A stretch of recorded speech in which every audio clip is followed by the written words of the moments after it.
TitleMatchNetwork.com. You had worked a little bit with Ricky Steamboat, who some consider one of the greatest workers in the business. You had mentioned on an interview that he had an ego, and you kind of called him desperate. Why is that? His was really crazy. I just never saw why people said he was like one of the best workers and all that. Maybe it was before my time when I got to meet this guy. You know what I mean? Mediocre body. He would hit somebody with his, whatever that thing is called. Wasn't real. I mean, throw some punches, make it look like you're knocking someone's dick off. Just soft. Everything was soft, Maybe he knew some mechanics. Okay, great, I get it. And I had a match with him in the Garden, and he was in the back, and he said to me, what do you want to do? So I said, I don't know, dude, what do you want to do? I mean, you're the veteran for the most part, And he said, well, can you take an arm drag off the top rope? And I said, well, what do you mean? Are you going to come over to me and arm drag me? Yes.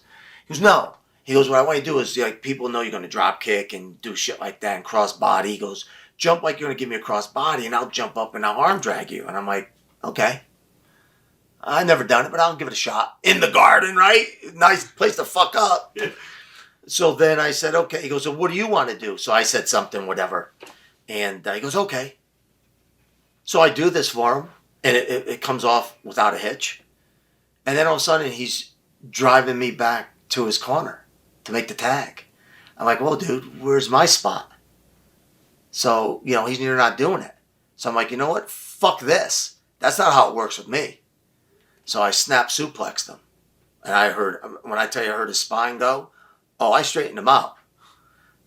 And a buddy of mine was at the match. And he goes, yo, you fucked him up on that snap suplex. I said, fuck him.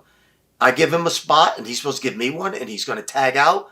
Fuck you, man. That's not how it works. You need to show respect. So I was always cordial to him. Shake his hand, say hello. His wife also, all respect. But as far as trusted him, obviously not. Anything happened behind the scenes after that match? No. I mean, we didn't have words or anything like that. I mean, it was fine. So. You talked about working MSG. What are some of your memories working MSG? In my illustrious career with the WWF, in all those years, I was booked except I think for once in Madison Square Garden.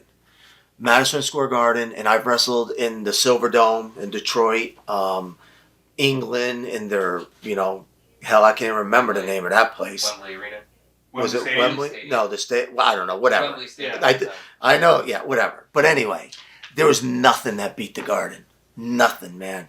I got on such a high. I had to keep my dick soft when I went into the ring because I was just. You couldn't touch me in the Garden. I was so amped up. It's like I took 40 cans of rocket fuel and I was just charged. It's just the way that it was. I get done with my match, get in my car, and I catch the rest of the matches on when I got home. Because they were still on TV. I'd turn the TV on and watch MSG. And I'm like, oh shit, there's that match and this match. Sometimes one match, sometimes two, but best place in the world to wrestle. And I'm so glad they booked me. Like I said, every show but one, I think, I was at the Garden.